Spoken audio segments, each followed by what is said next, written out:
In the middle of a violent storm, a barefoot little girl bursts onto the porch, her eyes wide with terror. In front of her, through the pitch-black night, is a white dog barking relentlessly at nothing.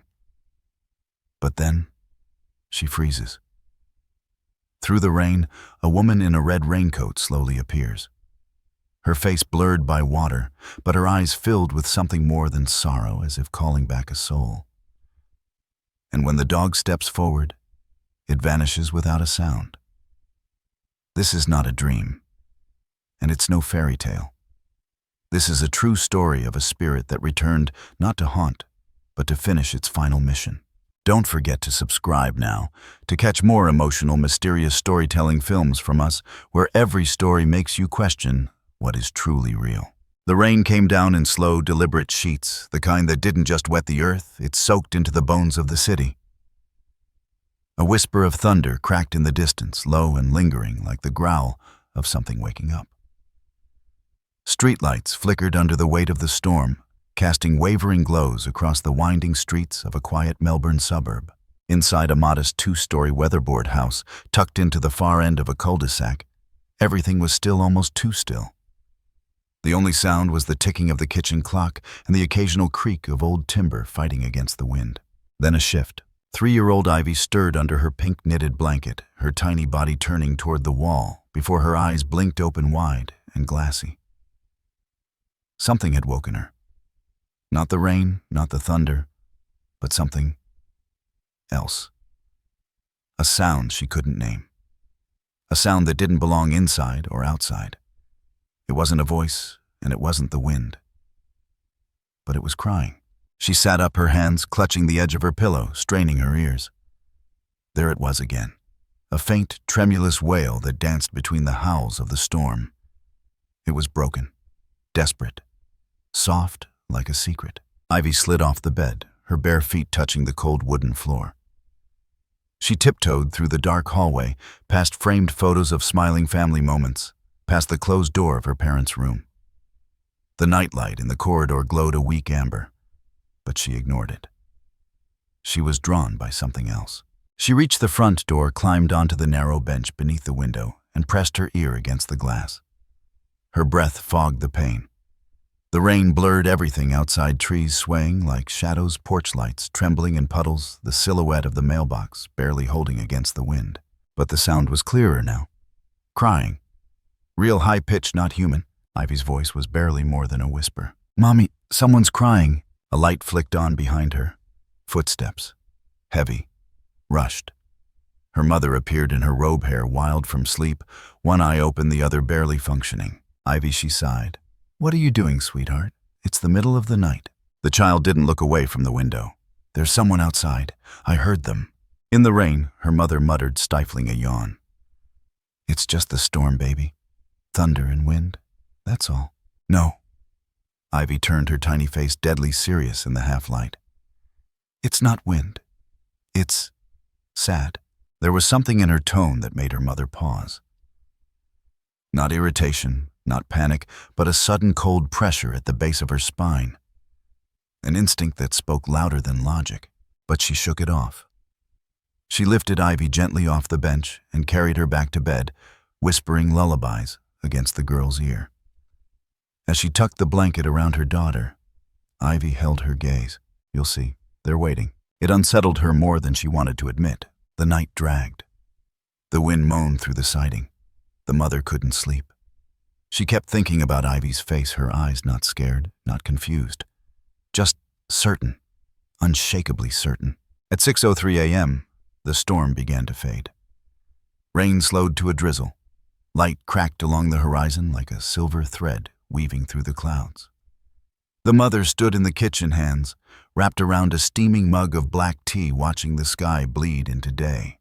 Then she remembered. She moved to the front door, barefoot robe flapping at her ankles. The porch was soaked. Water dripped from the eaves in uneven streams. And there, just to the left of the door, in the narrow alcove where deliveries usually sat, was something out of place. A box. It hadn't been there the night before. It was waterlogged, sides sagging under the weight of its contents. Old cardboard, frayed and darkened. No label. No tape. just sitting there like it had always belonged. Her stomach clenched. She stepped closer, feeling the wood of the porch groan under her weight. She crouched. The smell hit her first, damp wool, coppery like blood, and something else. The scent of something that had been alone too long. With one hand trembling, she peeled the flaps open. Inside, nestled in a ball of crimson-stained fabric, was a newborn puppy, impossibly small, shaking eyes still closed. Its fur was wet and matted. One ear was bent unnaturally, and it was whimpering like it had all night. For a second, her body went completely cold. She looked around. The street was empty. No footsteps, no tire tracks, no movement.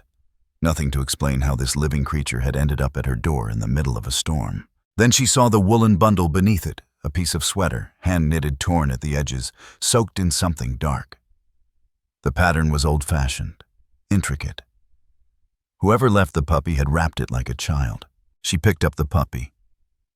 It let out a soft noise, a noise so small and tired, it didn't sound like anything alive.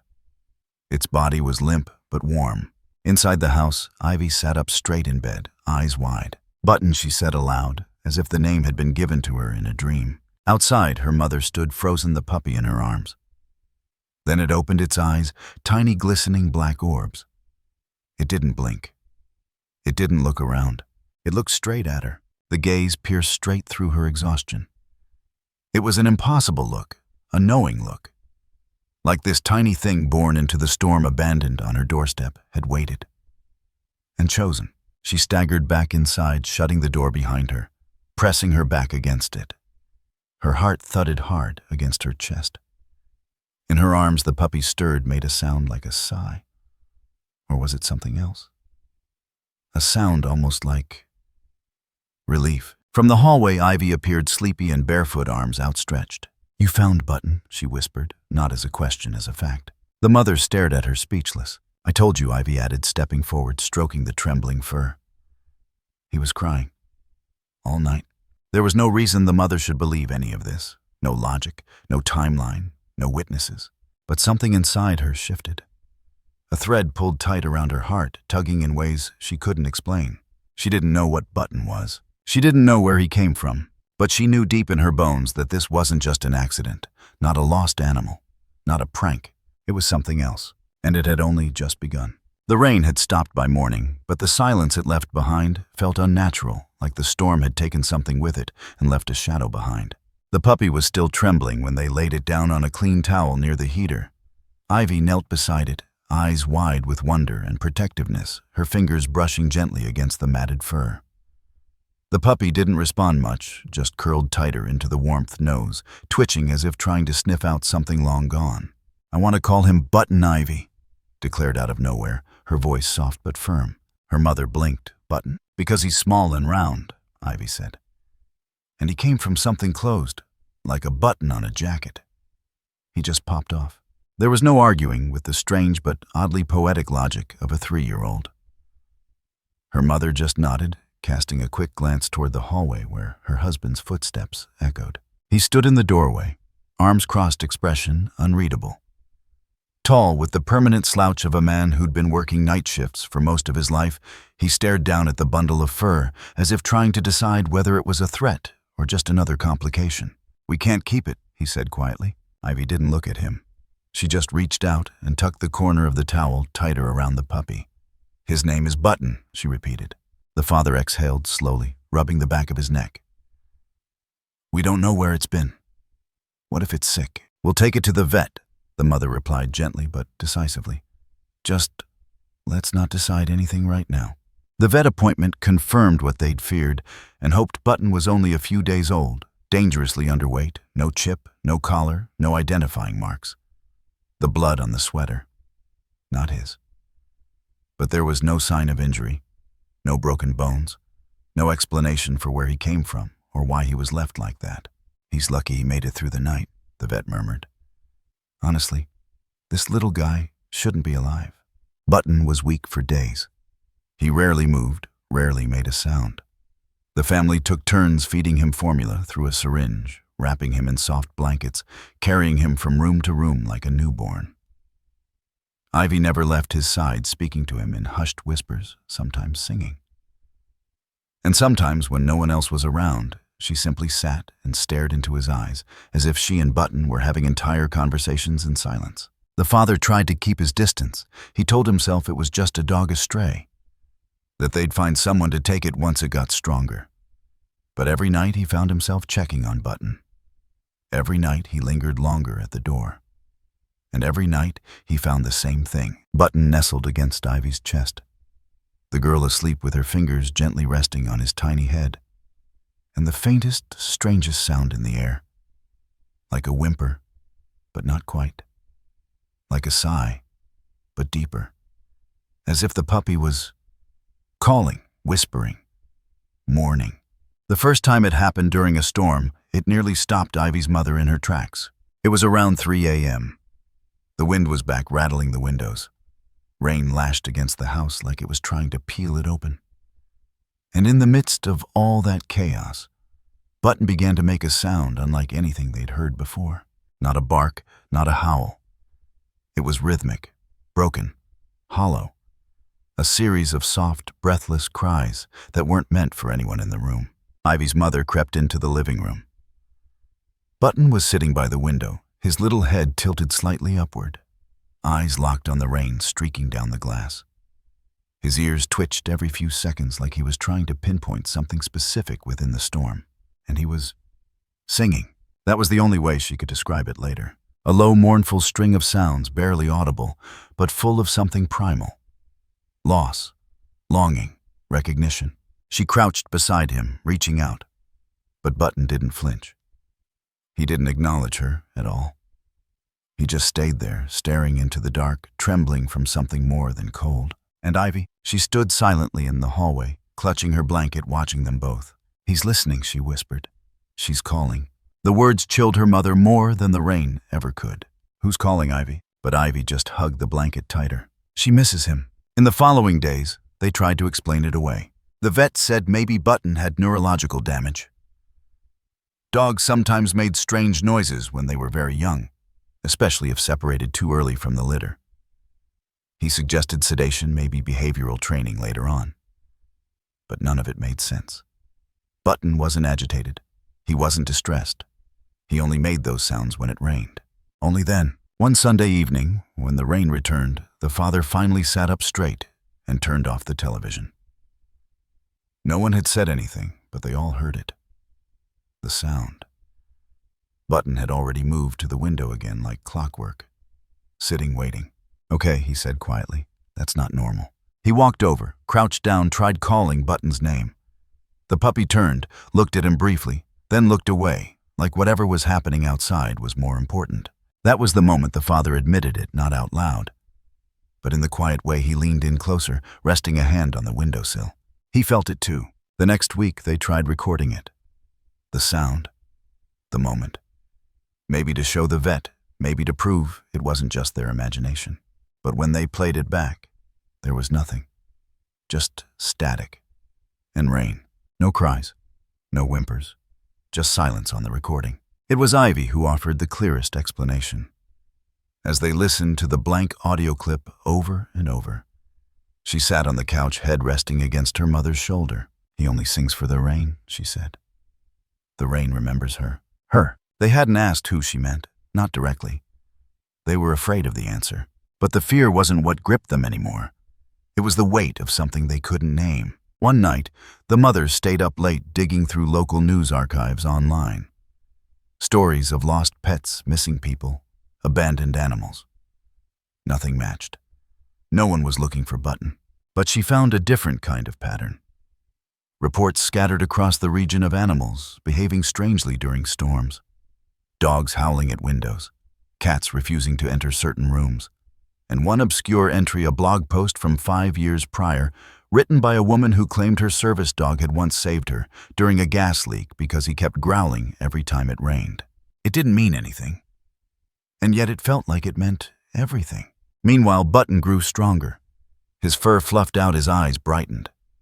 But the sound remained. Every time the skies darkened, every time the scent of rain reached the grass, Button would retreat to the same window and begin again. Always the same note, always the same posture, waiting. Ivy once told her mother that Button had dreams. Not like normal dreams. Dreams of water, of hands, of a voice. He remembers being carried, she whispered. He remembers being left. Her mother didn't argue. Some things, she realized, you don't fight, you don't explain. You just feel them deep in your chest, where belief lives, hiding behind reason. And so they kept him. Not because they were sure, not because they weren't afraid, but because sometimes the strangest things find their way to your door for a reason. And if you listen, really listen, you might just hear the rain speaking back. The night was calm, at least on the surface. No rain, no wind. Just the stillness that creeps over suburbs after bedtime when even the city holds its breath. But inside the house, something stirred beneath the silence. It started with the scratching, light at first barely noticeable, like a breeze brushing against the frame of the front door. But then, it grew more urgent. Not chaotic, not panicked. Purposeful, measured. As if someone or something was tapping in code. Ivy's mother sat bolt upright in bed. The sound filtered through the hall like whispers wrapped in cloth. She pushed off the blanket, padded barefoot down the hallway, and paused outside her daughter's room. Ivy was still asleep, curled up like a question mark, one hand resting against the empty space where Button usually slept. Empty. Her heart rate quickened. She crept toward the front of the house, flicked on the hallway light, and found Button at the door. His small, pale body pressed tightly against the frame paws, moving in slow, repetitive arcs across the wood. He wasn't barking. He wasn't growling. But his whimpers echoed like echoes from a well deep, distant, unrelenting. She leaned down. Button. He didn't react. His eyes were wide and fixed not on the door, but past it. Through it. She unlocked the deadbolt, cracked the door an inch, and peeked out. Nothing. No cars, no footsteps, no wind. The world outside sat motionless beneath a heavy gray sky. She scooped him up. His body was warm but tense, almost vibrating. His heart pounded against her chest like a trapped bird. She whispered to calm him, but Button only twisted slightly in her arms, turning his head back toward the door.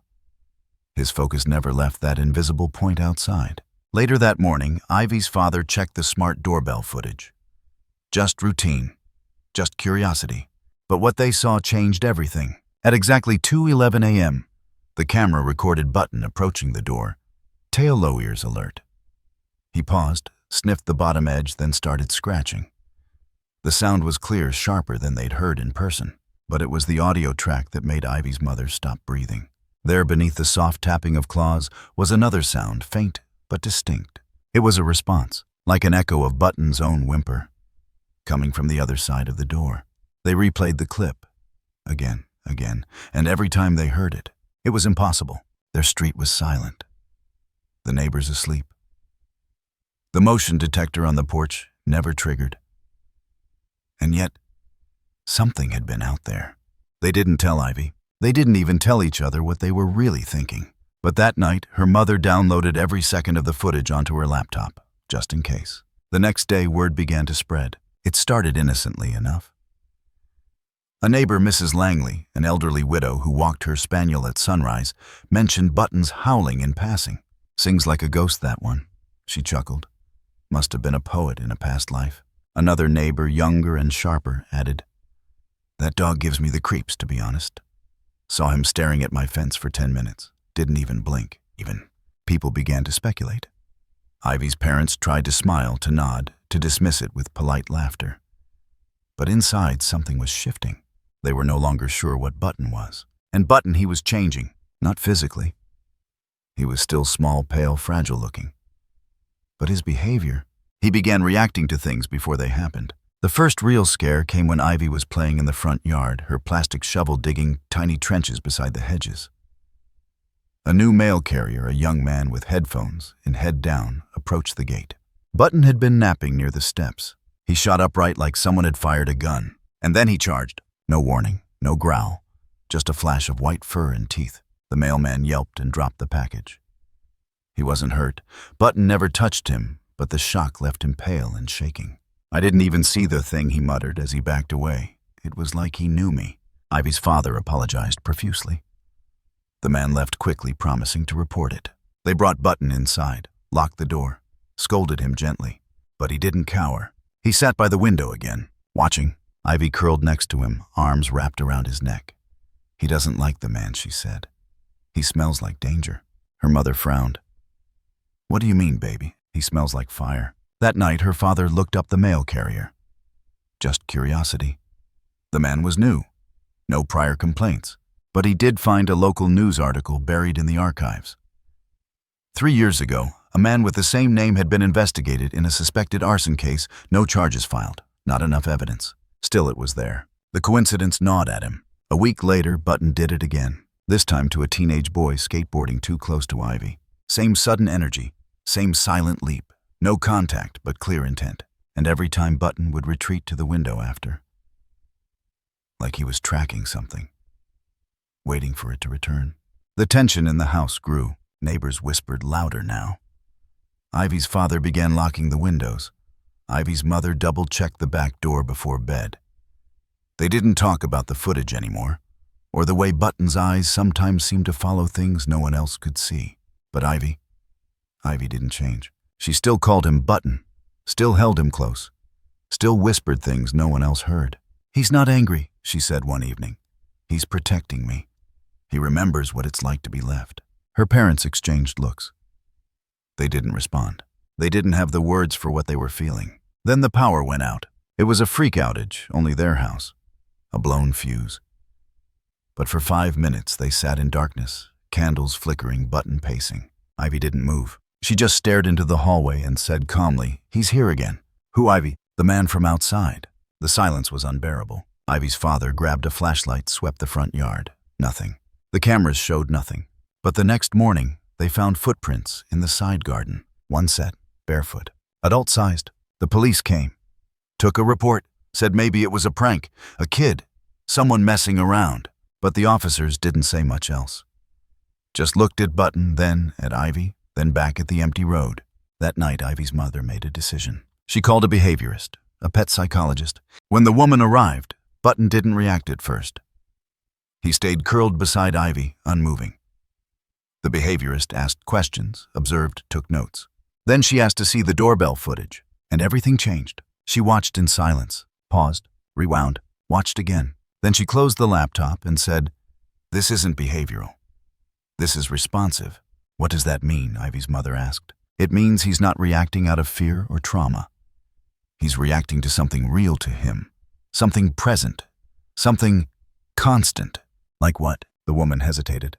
"Like memory, like imprinting, like grief." The words settled like dust in the room. That night, as rain finally returned, Button did not go to the window. He sat at the foot of Ivy's bed, unmoving, his body rigid. The sound came back softer this time.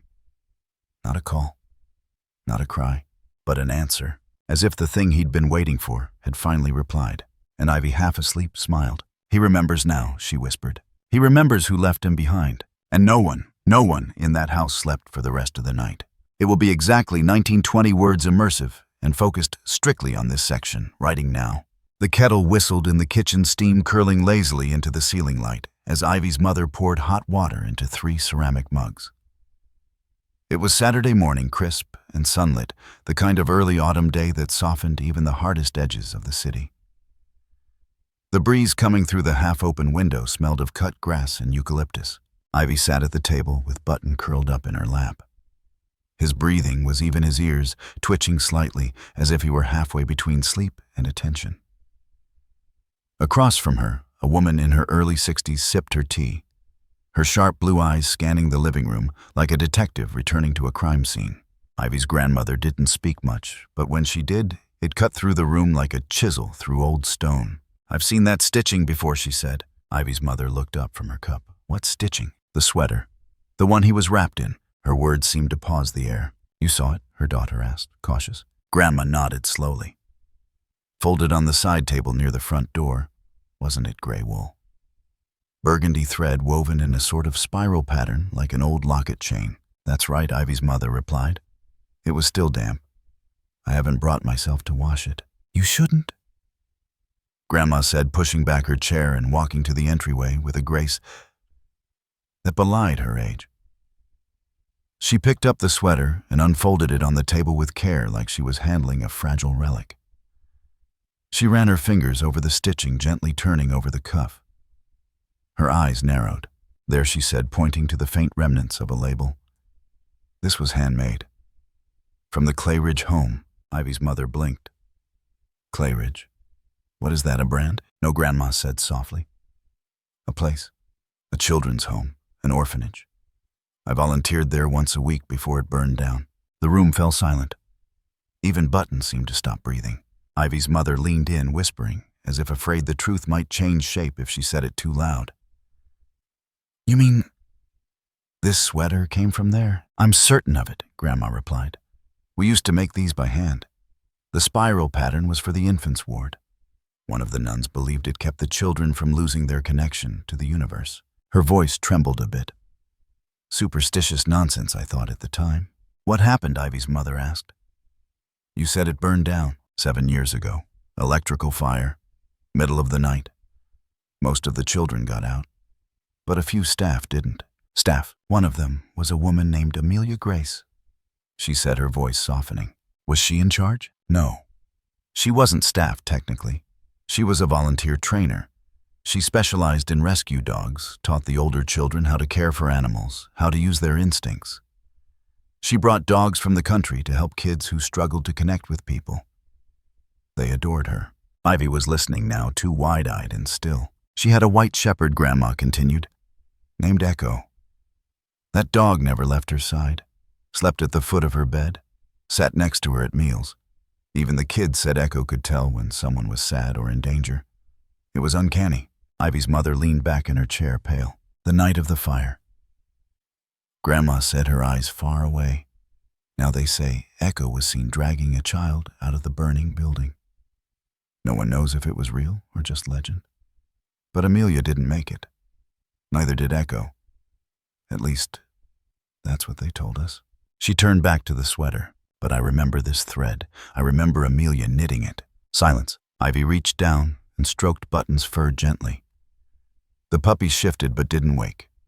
Her voice was barely audible. Maybe Echo didn't die. Her grandmother looked at her, then at the puppy. You think this is Echo? No, Ivy said with quiet certainty. I think this is what Echo left behind. Her words landed with the weight of something older than her years.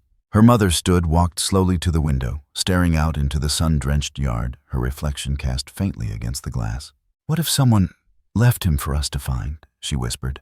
What if it wasn't random? No one else lives near the old Clayridge property anymore, Grandma said. It's fenced off, condemned. There hasn't been mail service to that address in 5 years. But someone brought him here, Ivy's mother replied, turning back. They wrapped him in this. They placed him in a box. And they chose our door. Her voice cracked. It doesn't make any sense. Not everything is supposed to, Grandma murmured. The rest of the weekend moved in slow motion. They left the sweater on the table. No one touched it. No one dared. That night, as shadows lengthened through the living room, Button woke suddenly and stood facing the door again. No scratching this time. No whimper. Just stillness. His eyes were bright, alert. He waited. And the room went quiet around him, like the house itself was listening. Grandma was the first to speak. He's guarding something. Ivy stood beside him. He's waiting for her. Who? Ivy turned. The one who left him. Outside, a faint breeze stirred the hedges. Nothing moved. But something had shifted in the air, like dust shaken loose in an old attic. On Sunday morning, Grandma drove Ivy and her mother to the edge of the Clayridge property. The gates were rusted shut. Warning signs covered the perimeter. Weeds climbed the remnants of an old playground, and beyond it, the blackened remains of a stone building half swallowed by ivy and ash. They stood there a long time, silent. Then Ivy knelt beside the gate and whispered something no one else could hear. Button, tucked under her arm, pressed his nose to the ground, and then he let out a single soft sound, not a bark, not a growl, but a note, like the first line of a song only he remembered. Back in the car, Ivy turned to her grandmother. You said Echo saved someone, right? Grandma nodded. That's what they say. Maybe she wasn't just saving a child, Ivy said. Maybe she was saving a part of herself. They didn't understand what she meant. Not completely, not yet. But that night, when Ivy's father came home from work and found the sweater laid out again, this time with Button curled tightly around it, he felt something he couldn't name rise in his chest. Not fear, not grief, something older, something like awe. He sat down across from them, his face unreadable, And for the first time since Button had arrived, he reached out and placed his hand gently on the pup's back. "Whatever you are," he whispered, "you're not just a dog." Button stirred, opened his eyes, and for the briefest moment the man could have sworn the puppy looked relieved, as if he'd been waiting for that moment all along. The storm rolled in just after midnight, dragging a wall of wind and freezing rain across the streets of the outer Melbourne suburbs. Trees bent under the weight of the gusts. Loose branches clattered across roofs like skeletal hands. The power lines swayed and groaned. From within the tiny pale yellow house tucked at the end of the cul-de-sac, it felt like the world was holding its breath before something broke. Inside, everything was still at first. Ivy's mother stirred in her sleep, the storm knocking gently at her subconscious. A shudder ran through her spine, the kind of involuntary reaction you get when something's wrong, and your body knows it before your mind does. She rolled over. Ivy was safe in her bed, she reminded herself. Her husband's arm was warm across her waist. But then came the sound. It wasn't the wind. It wasn't the house creaking. It was barking. Sharp, urgent, not rhythmic or patterned like Button's usual strange songs. This was different. Fast, alarmed, panicked. It was coming from the kitchen. Her eyes snapped open. She shoved off the blanket, stumbled out of bed barefoot, and ran toward the source. The barking grew louder. Rapid cutting, as if Button was trying to fight something invisible. As she rounded the corner, her heart punched against her ribs. Button was at the back door.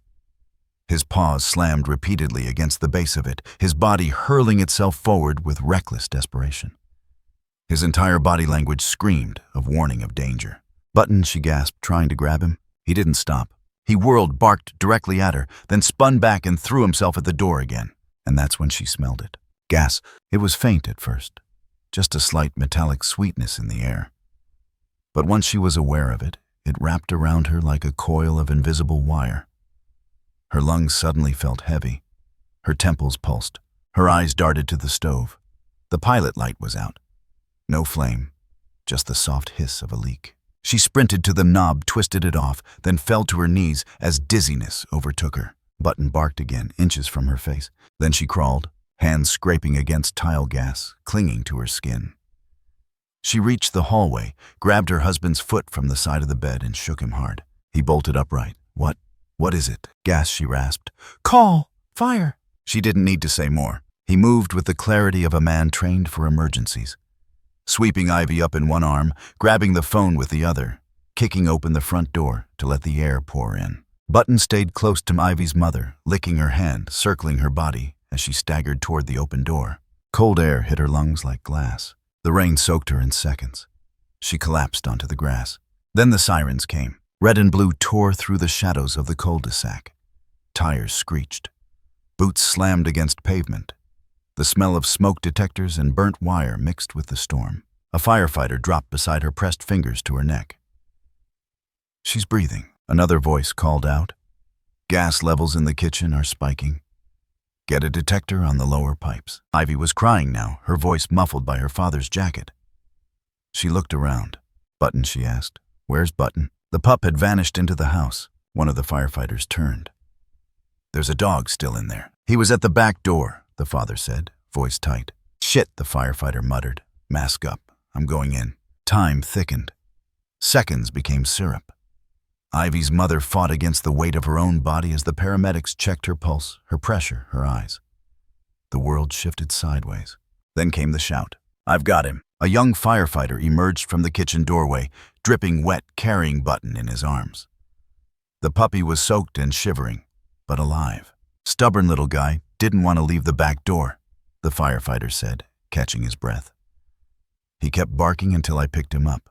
They wrapped him in Ivy's raincoat. She cradled him against her chest like a baby. "And Button?" Button licked her chin once, then rested his head against her heart. The captain approached with a clipboard and a scowl softened by concern. He knelt beside Ivy's mother, who was now sitting upright beneath a silver emergency blanket. "You're lucky," he said. "Real lucky." She nodded weakly. "That leak was hours old. We checked the pressure readings. The room was seconds away from triggering a combustion point." "If your dog hadn't woken you," he stopped, shook his head. "Honestly, ma'am, if you'd waited even a few more minutes," "I know," she whispered. He closed the file. We'll finish ventilating the property. You'll need a certified plumber. Get everything rechecked before going back inside. She looked at Ivy, then at Button. Then she cried, not the kind of cry that explodes with panic or grief. The kind that falls out in silence, relief, overwhelm. That moment you realized just how close the edge really was and how you almost didn't make it back. Later, wrapped in clean clothes, sitting on the neighbor's porch with Ivy asleep beside her. And Button tucked between them, she replayed every second in her mind. The way Button had moved, the way he had known. He hadn't reacted to the smell. He'd reacted before it ever reached the hallway. She whispered into his fur. How did you know, baby? He didn't answer, of course, but his ears twitched. His breathing stayed steady, like the crisis was never a surprise to him. Her husband brought her tea. The captain said it again when you were inside. Said what? That if we'd waited 3 minutes more, we'd be in body bags. She flinched. Don't say that in front of Ivy. She's asleep. They sat in silence. Then he asked the question neither of them had dared to ask yet. Do you think someone sent him? She looked down at Button. I don't know. But even as she said it, part of her did. The sweater, the fire. Amelia Grace. Echo. Maybe Button wasn't sent to live with them. Maybe he was sent to save them. The rain slowed to a drizzle. The air felt cleaner somehow, lighter.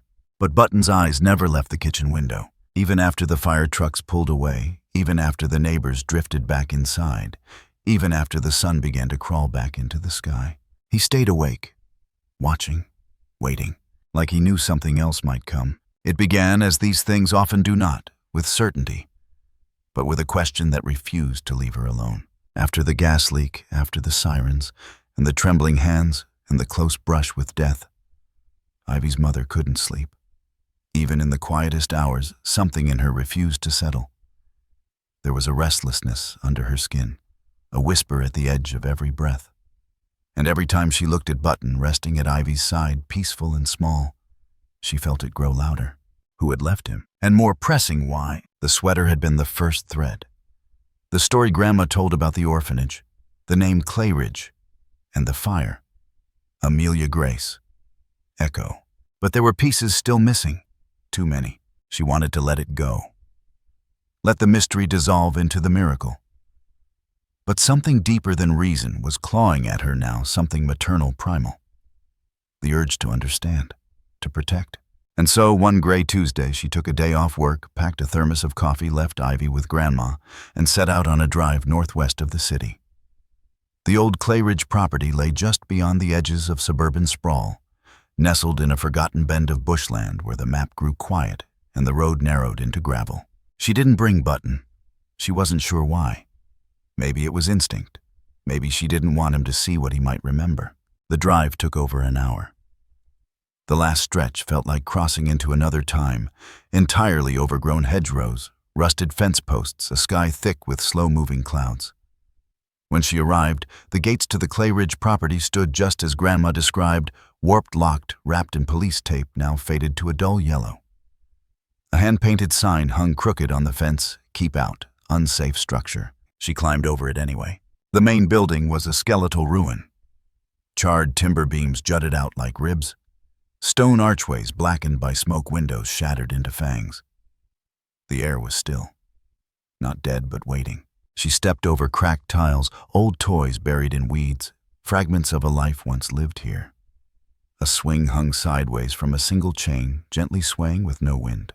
The place wasn't haunted in the way movies portray. It was haunted by memory. And then she saw him. A man sat in a folding chair beside what remained of the chapel's bell tower. Thin, sun-spotted hands. A long wool coat, heavy and weather-stained. A thermos beside him, steaming faintly. She hesitated. He looked up. "Not many people come here anymore," he said. His voice was rough, but not unfriendly. "I didn't mean to trespass," she replied, her voice brittle. I needed to see it." He gestured to the broken wall beside him. "Then sit. Might as well hear what you came for." She approached slowly, heart pounding. He watched her closely. "You've got the look of someone carrying too many questions." She sat. "I think you might have the answer to some of them," she said carefully. He chuckled, a dry sound like leaves underfoot. "I've got memories, not answers. But sometimes they're the same thing." She reached into her bag, pulled out the photograph she'd taken of the sweater. laid it between them. "Do you recognize this?" He didn't touch it, just stared. "Hand-stitched," he muttered. "Burgundy spiral. Yeah, I remember." From here, he nodded. That pattern was Amelia's. She had a thing about spirals, said they were how the universe remembers itself. Never the same path twice, but always circling back. Her breath caught. "Amelia Grace." He looked up sharply. "You knew her?" "No. But I think she knew someone I do." His eyes narrowed. "Tell me." She told him everything. The box, the dog, the sweater, the gas leak, the strange noises, Ivy's voice in the middle of the night. The man didn't interrupt. He didn't blink. When she finished, he took a long sip from his thermos. "I was the groundskeeper here," he said, "before the fire. Stayed on after when no one else would. Place had too many stories, too much loss. City wanted to bulldoze it, but never got around to it." He paused. Amelia was the kind of woman people wrote poems about, but never told them to her face. Quiet, kind, fierce when it came to her dogs. Echo was her shadow. That white shepherd, he was half ghost already. Smartest creature I've ever seen. "What happened to them?" He looked past her toward the collapsed roof. The fire started in the laundry wing. Electrical. It moved too fast. Smoke before anyone noticed. Kids were already out for the night. Staff scrambled. Amelia ran in twice to pull out toddlers. Third time, Echo followed her. He swallowed. Only she came out. Staggered. Smoke blind. Echo didn't make it. Her heart sank. "They never found his body?" the man added softly. But no one questioned it. Place was chaos. "We buried her next to the apple tree. She didn't have family." "Do you think—" She hesitated. "Do you think Button could be Echo's?" He didn't laugh, didn't dismiss her. Instead, he asked, "Is he white?" "Yes." Eyes like mirrors. She nodded. He leaned forward. "Then he remembers." She blinked. "What do you mean? You think memory's just a human thing?" "Lady, that dog watched his world burn. Watched the only person who ever truly saw him disappear behind a fire door. You think animals forget that?" She shivered. "I used to see her," he said. "After she died. During storms. Always storms. Walking that path with a leash in her hand. But nothing on the end of it." Goosebumps crawled up her arms. He stood slowly, joints cracking. "Whatever you've got in your house, it's not just a dog. It's grief. Wrapped in fur. Trying to find its way back to something it lost." She stood too. "But why now? Why us?" He shrugged. "Maybe your little girl heard the same silence Echo did. Maybe your house was just quiet enough for him to be heard." She exhaled, stunned. "Can I see the grave?" she asked. He nodded. "Follow me." They walked through overgrown hedges, wildflowers fighting through cracked pavement. Near the back of the property stood an old apple tree, twisted, weathered, but blooming. Beneath it, a flat stone, weather-worn. No name, just a spiral carved by hand. Her favorite symbol, he said. She knelt, fingers brushing the stone. Something inside her ached. "I'll bring him," she whispered. "Button, he deserves to see this." He nodded. "But don't expect him to rest." "Why not?" "Because he didn't come back to sleep," he said. "He came back to finish what she started." They stood in silence. Wind stirred the leaves, and for a moment, just a breath, she swore she heard a dog's bark in the distance. Soft, familiar, calling home. The tension in the house no longer crept quietly between rooms. It pulsed in the walls, in the silences between sentences, in the way doors were shut a little too hard and footsteps lingered just a second too long in the hallway. It was no longer about the dog, not really. Button had become something else entirely, a symbol, a fault line.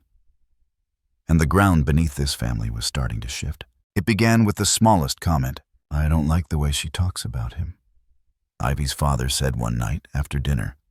His voice low, arms crossed as he leaned against the kitchen counter. Ivy's mother didn't look up from the sink. "She's 3. 3-year-olds don't call animals people," he muttered. "She didn't say he was a person," she said. "She said he was the one who saved her," he interrupted. "She said he knew about the gas, that he watches over her while she sleeps, that he talks to her when no one else is around. She's imaginative. She's unstable." The room fell still. She turned slowly. "Say that again." He rubbed his face with both hands, exhaled. "That came out wrong." "No, it didn't. She's not sleeping. She's whispering to the dog at all hours. She won't go to daycare without him. She won't eat unless he's in the room. This isn't healthy. She's a child who's finally connected to something. She's obsessed, he shot back, and you're feeding it. That night, Ivy's door was slightly ajar. She sat cross-legged on her bed, Button curled in her lap. The dog looked up when her mother peeked in his ears, twitching. Ivy's fingers moved slowly through his fur, her lips moving silently as if reciting something sacred. When her mother entered, Ivy looked up, her face blank. "Daddy wants to take Button away." The words weren't a question. They were a verdict. "No one's taking him," her mother said softly. But Ivy's eyes didn't soften. "He doesn't believe in Button." "I know. He doesn't believe in anything." The next morning, her father packed Button's crate and left it by the front door. "Where are you taking it?" her mother asked. "Nowhere. Yet. But if this keeps going, I want to be ready." She stared at the crate like it was a coffin. "I'm not doing this to hurt her," he said, quieter now. "I'm doing this because something's wrong. She's seeing things, saying things. You're letting it happen." "She's not seeing things," her voice rose, shaking. "She's sensitive. That's not a disease. She's confused. She's alive," she hissed. "Because of him. Because of that dog." A silence so heavy it cracked. He shook his head. "And now you believe it too. I saw the gas readings. I saw what would have happened if he hadn't barked." "That's not belief.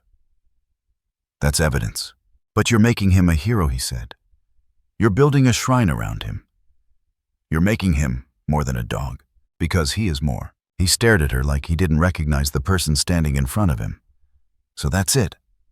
We're just all in on the ghost dog theory now. If the alternative is pretending none of this matters, then yes, I'm all in." Later that evening, Ivy drew pictures at the dining room table. Her crayon scratched slowly against the paper, circles within circles, spirals in red and blue. Button sat beneath her chair, unmoving. Her father approached cautiously. "What are you drawing, sweetheart?" She didn't answer. He crouched beside her, looked at the paper. The spiral seemed endless, like something ancient repeating itself. In the center, she'd drawn Button's face, small but detailed. Too detailed. He reached for the paper. She snatched it back. "Ivy, he doesn't want you to take it." "Take what?" "Anything. Me, him, the pictures." Her voice was flat, distant. "He said you're afraid of him." Her father stared at her, stunned. "Ivy, I don't even know what that means." "He said you don't listen." He looked at Button. The dog's eyes met his, unblinking, calm, but somehow aware. "I'm trying," he said, to Ivy, to the room, to himself. That night, Button didn't sleep in Ivy's bed. He sat at the top of the stairs, eyes locked on the front door, ears perked. When her father rose in the middle of the night to get a glass of water, he found Button there, still silent, guarding something invisible. "I don't know who you are," he muttered, "but you're tearing my family apart." Button didn't move, didn't blink. The next morning, Ivy was gone, just gone. The front door was unlocked, her rain boots missing. Button's leash, too. Panic exploded into motion. Calls, neighbors, police, an Amber Alert. But she hadn't wandered far. They found her 2 blocks away, sitting beneath a tree, Button pressed against her side. When they reached her, she looked up calmly. "He needed to show me something," she said. "He wanted me to be where it started." "What started?" her mother cried, kneeling, hugging her tightly. "He misses her." "Who, Ivy?" "Amelia." That night, there were no more debates. Her father packed the crate back into the garage. But it wasn't over. At dinner, he said, "I just don't want to lose her." "You won't," her mother said. "She's already somewhere else. She's right here." He looked at Ivy, who was feeding Button scraps from her plate, whispering to him like he held all the secrets of the world. "I don't know how to compete with that." "You don't," her mother replied. "You just learn to listen." 2 nights later, a storm rolled in again. Thunder cracked. Rain danced against the roof like fingers drumming on a coffin. An Ivy's scream tore through the house. Her parents ran into her room, her sheets flung off, Button barking at the window. Ivy curled on the floor, sobbing. She was there, she sobbed. She was outside. "Who?" "Amelia." She called for him. She said she was sorry. She said she didn't mean to leave him. They tried to calm her, but Ivy stood up, rage in her voice now. "You don't understand. He's not a dog." "Ivy, he's not a dog. He's the one who saved me. He's the one who heard me crying when you didn't. He's the one who stayed when everyone else left." The words cracked through the room like lightning. And in that moment, even her father couldn't speak. Ivy collapsed again, hugging Button so tightly he whimpered. "I love you," she whispered. "Don't leave me." The storm raged on, but something inside the house went quiet. A shift, a surrender. And in that silence, Button lay down beside her and closed his eyes, as if for now his mission was safe. The rain returned with a vengeance that night. Not the gentle kind that lulled the city to sleep, but the kind that peeled at rooftops, slammed against windows, and seeped into the marrow of the walls. The kind of rain that carried voices if you were quiet enough to hear them. Ivy didn't sleep. She lay in her bed, eyes wide in the dark. Button curled tightly against her chest, his head rising and falling with every shallow breath. Her hands gripped the hem of her blanket, knuckles pale. And then, without warning, she screamed. Her mother burst into the room within seconds, breathless and wild-eyed, already knowing what she'd find. Ivy was sitting upright, tears pouring down her cheeks, her body trembling. Button was pressed so close to her that it looked like he'd been trying to crawl inside her skin. His body, rigid ears, flat tail, unmoving. "She's back," Ivy sobbed.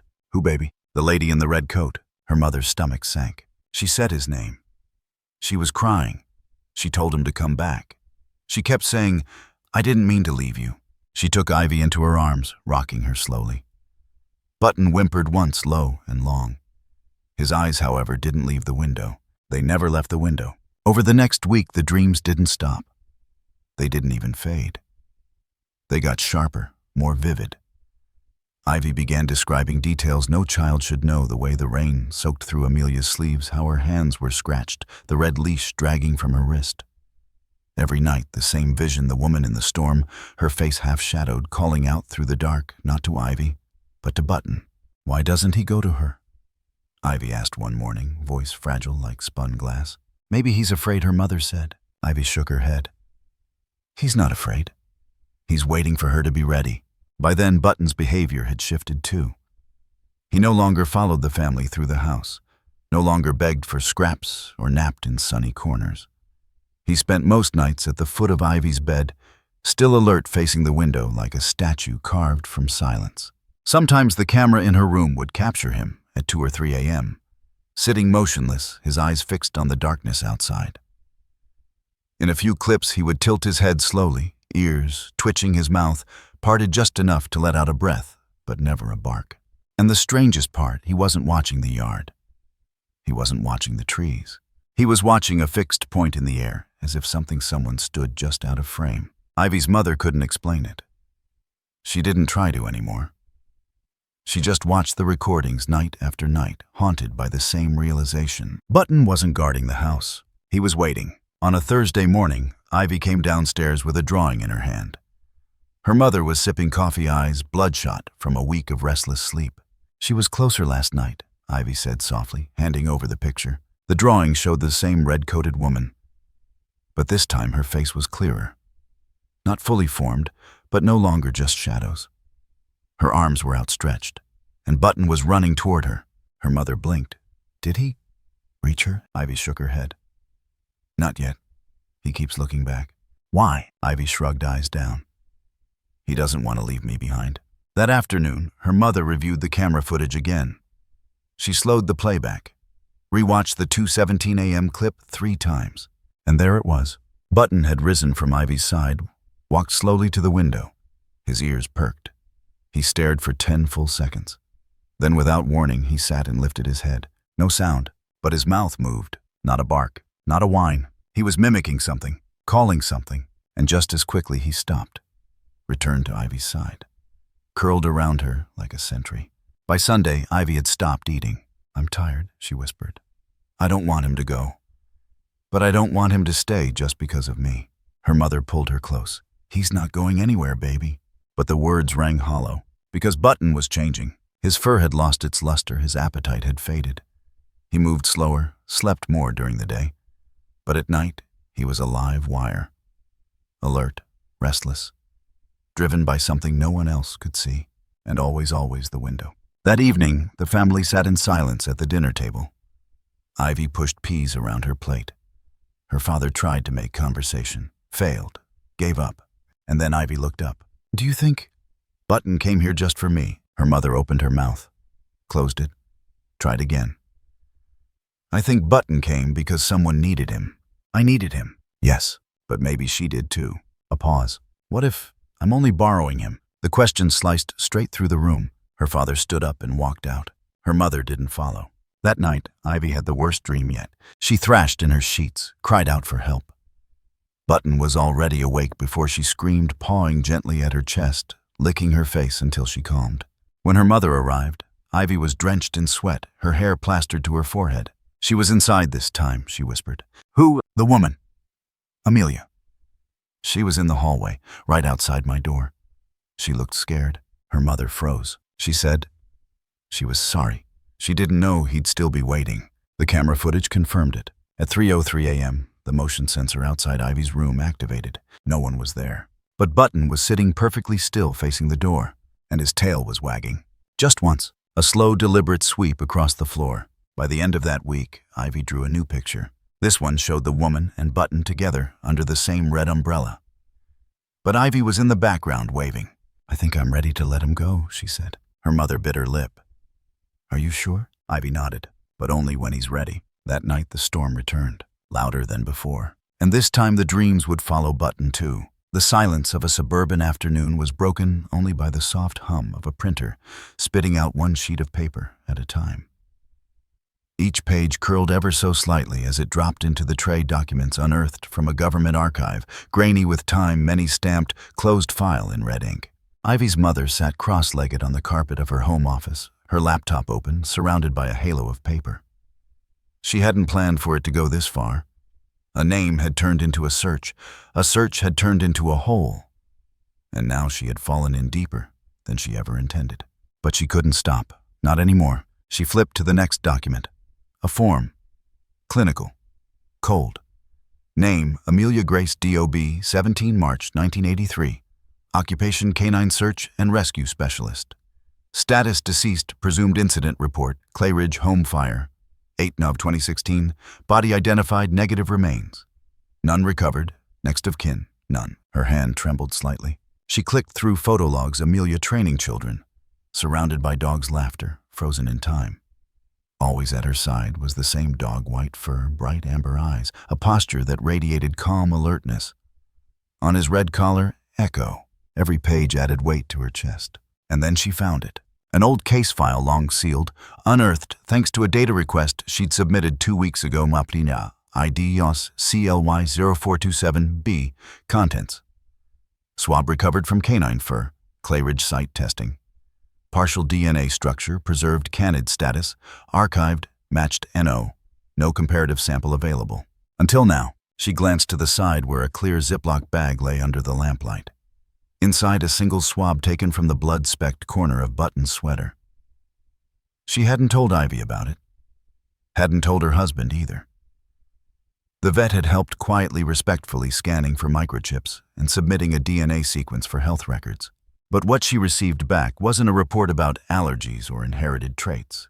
It was a match. Canid DNA markers, partial strand identified as offspring of archived sample CLY 0427B. Identical maternal lineage. Button wasn't just any dog. He was Echo's son. She stared at the confirmation again this time, letting the tears come. Not because she was afraid. Not because she was overwhelmed. But because, finally, she understood. The night the fire took Amelia, Echo had vanished, assumed dead, never found. No body, no fur, just silence. And now, 7 years later, from a cardboard box in the rain, Echo's blood had returned. Alive, breathing, trembling, and protecting her daughter. She sat in the silence for a long time. The house quiet except for the ticking of the hallway clock.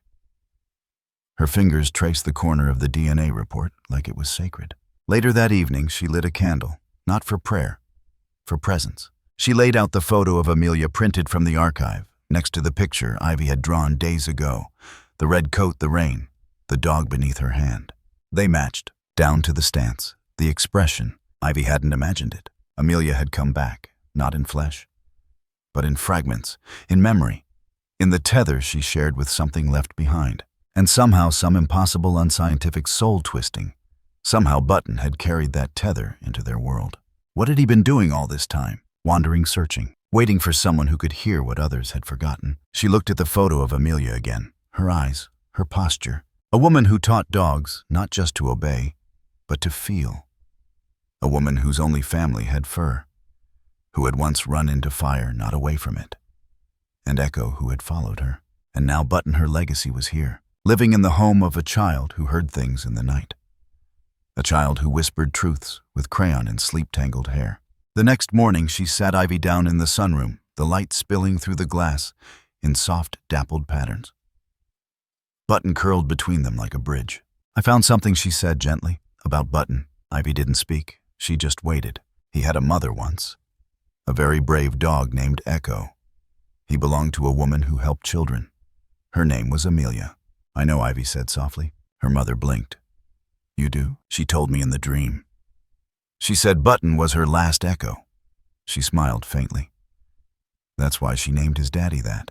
Tears stung the corners of her mother's eyes. She said she never got to say goodbye. She told Button to wait. To find someone kind. Someone who listens. Her mother took her hand. "And he found you." "He found us." That afternoon, the three of them, mother, daughter, and dog, drove back to the Clay Ridge ruins. The sky was overcast again, heavy with moisture, though no rain had fallen yet. They parked near the gates. Ivy took Button's leash, but the dog walked without tension. He seemed to know where he was going. They crossed the overgrown field past wildflowers and fallen stone, to the apple tree, the place where Amelia had been buried. Button stopped 6 feet short of the tree. He sat, and he didn't move. Ivy knelt beside him, stroking his back. "She's here," she whispered. "She's watching." Her mother placed the photograph against the tree trunk, held in place by a small stone. Then she knelt beside her daughter. "Thank you," she whispered, "for sending him." The breeze stirred the leaves gently. And then Button did something he'd never done before. He howled. It wasn't loud. It wasn't fierce. It was soft, deep, full of memory. A sound that echoed off the broken walls and into the sky. The kind of sound only made when something lost finally finds its way home. And in that sound, Ivy's mother heard everything she hadn't understood, everything logic couldn't explain. Grief, love, forgiveness, hope. Button was no ordinary dog.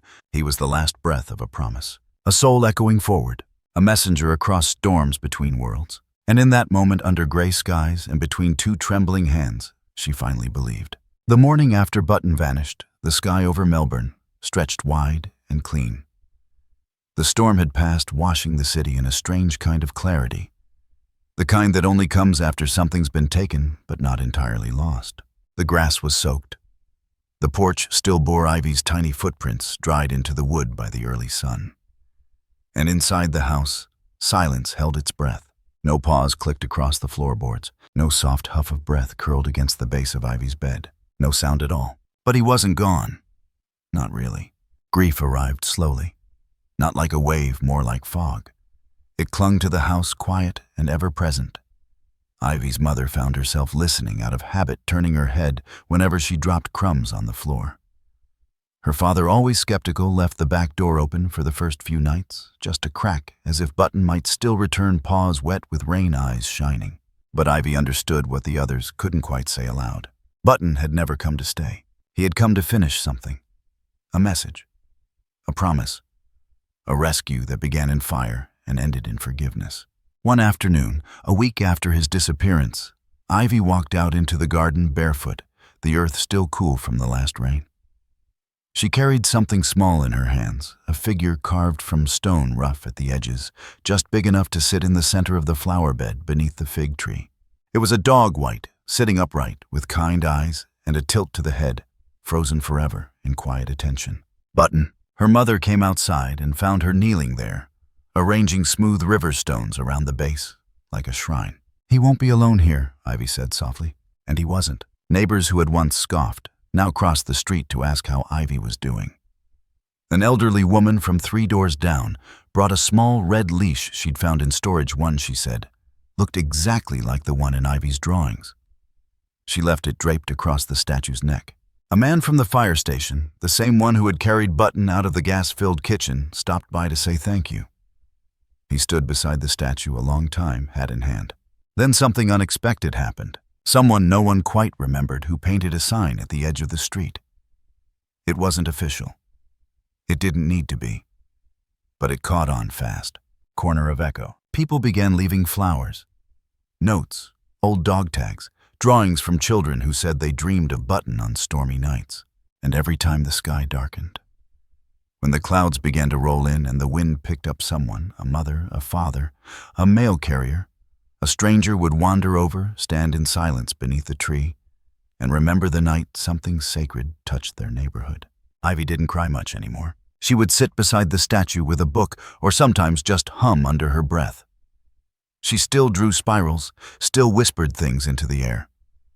But she wasn't waiting. She was honoring, because some guardians don't need to stay. Some spirits don't need a body. And some dogs, the ones who carry the weight of memory of love, of rain-soaked promises, never really leave. They become part of the places they save, forever circling back. The rain that evening wasn't like the others. It didn't slam or roar or flood the gutters with fury.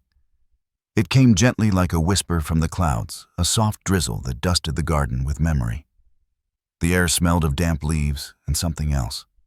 Something older. Something Ivy couldn't quite name. She stood in the doorway barefoot. Her arms crossed against the chill. The garden beyond had changed over the year. The flowers taller, the fig tree fuller, the statue of Button worn slightly smooth by wind and time. Moss had crept up the base, and someone had tied a fresh red ribbon around his neck just last week. Ivy had changed too. She was taller now. Her voice held more quiet. Her drawings had fewer lines, but more meaning. She no longer looked for Button in the corners of rooms or beneath her bed, but she still listened, especially when it rained.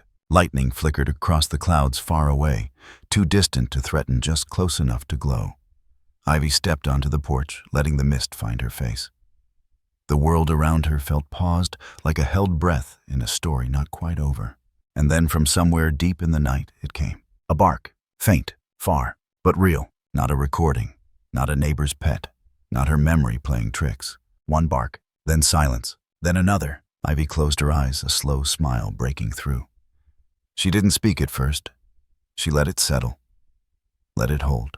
Then she opened her eyes, stared into the soft blur of rain, and whispered, "Welcome home, Button." No flash of light followed. No ghost in the shadows, no miracle across the yard. Just rain. Just the slow hush of water on leaves, on earth, on stone. And the sound of something once lost, still echoing just enough to be heard. The camera inside the hallway blinked red motion detected at 9:17 p.m. But when played back, there was nothing there. Just the soft tapping of paws. And the sound of a girl's voice smiling into the rain. And then, silence, forever holding, forever listening.